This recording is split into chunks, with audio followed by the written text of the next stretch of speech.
In one small village, there lived a poor man and his only son.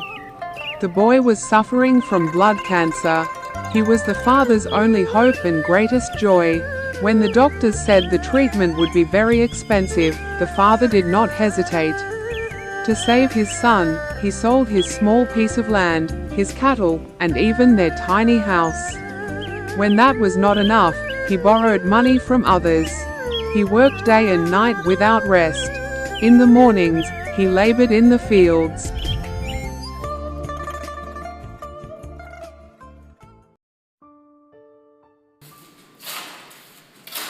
During the day, he worked at construction sites carrying heavy bricks.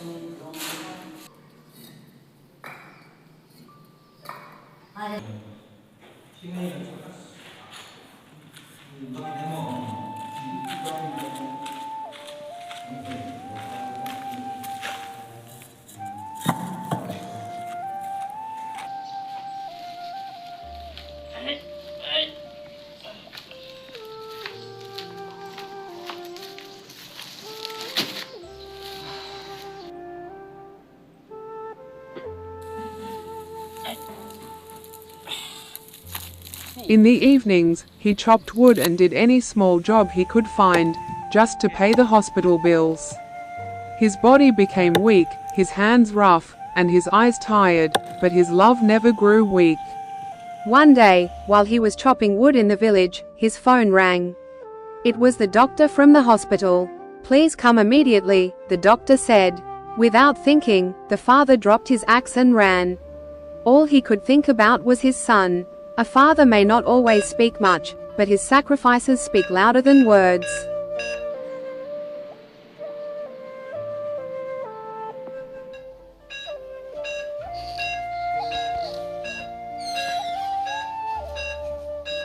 The son lay weak on the hospital bed, his body fragile and exhausted. The father sat beside him, gently holding his trembling hand. In a faint voice, the son whispered, "Father, I can't bear this pain anymore." The father leaned closer, his eyes filled with tears, and said softly, "My son, stay strong. I am here." The boy looked at him with tired eyes and replied, "You sold everything for me. I don't want to suffer, and I don't want you to suffer."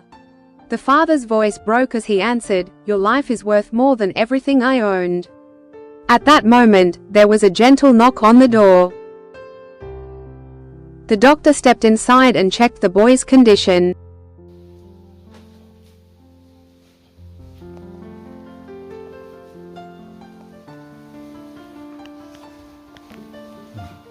He examined his pulse, looked into his eyes, and gave him medicine.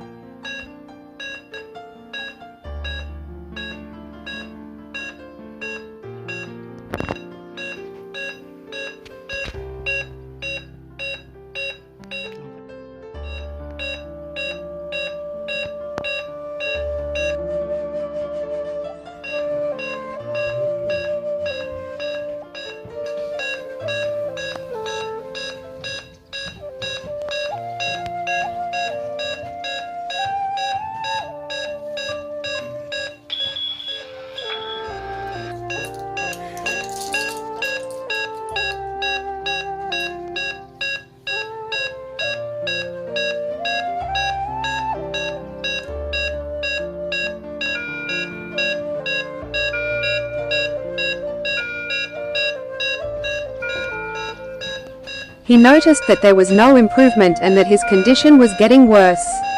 Then he turned to the father and quietly said, "Sir, can I speak with you outside?"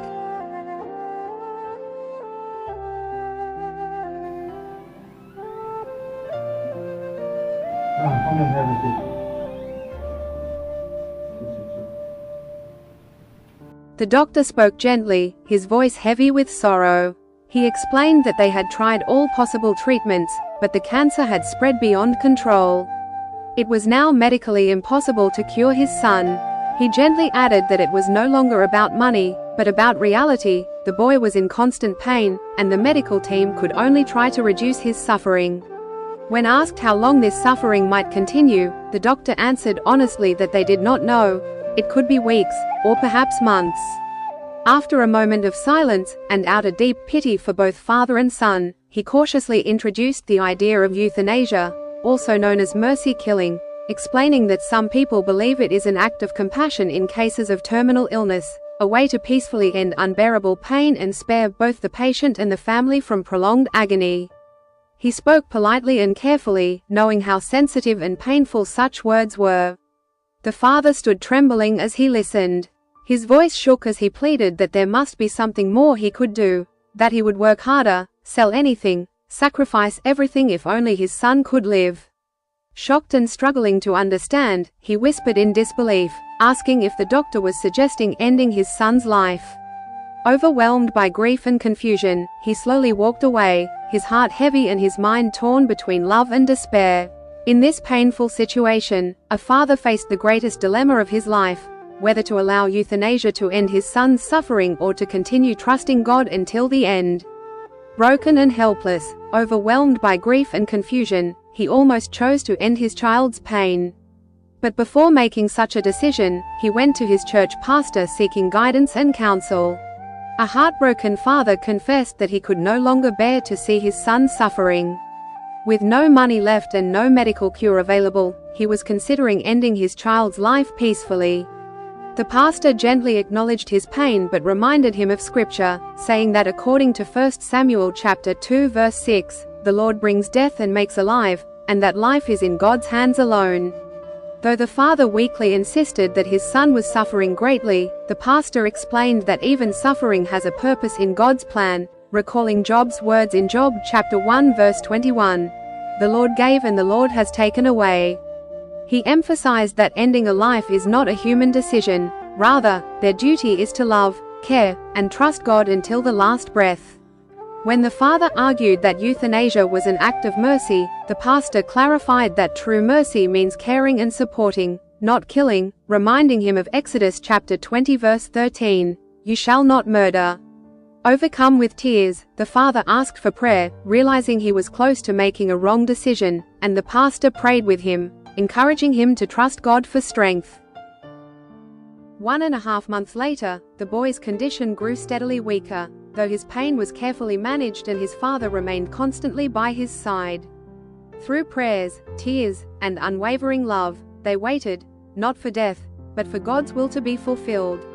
One quiet night, as he held his father's hand, the boy gently told him not to be afraid because God was with them.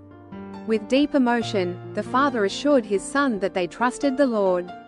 Soon after, the child peacefully closed his eyes and passed away naturally in his father's arms.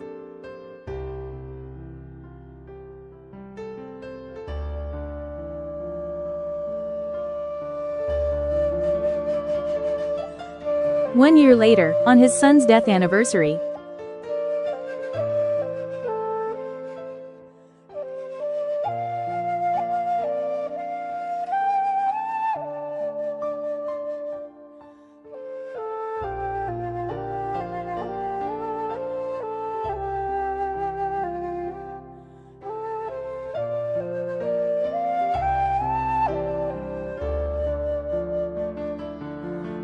the father stood quietly before the grave, tears in his eyes yet faith steady in his heart. Looking up to heaven, he prayed, "Lord, you are the giver of life. You gave me this child. I did not understand the suffering, but I chose to trust you. Give my son peace. Give me strength." As the wind moved gently around him, the words of scripture echoed in his soul. The Lord gave, and the Lord has taken away. Blessed be the name of the Lord. Job chapter 1 verse 21. And, our present sufferings are not worth comparing with the glory that will be revealed. Romans chapter 8 verse 18. He softly touched the grave and whispered, "My son, our lives are in God's hands. We will not choose death. We will trust Him, in suffering, in healing, and in heaven.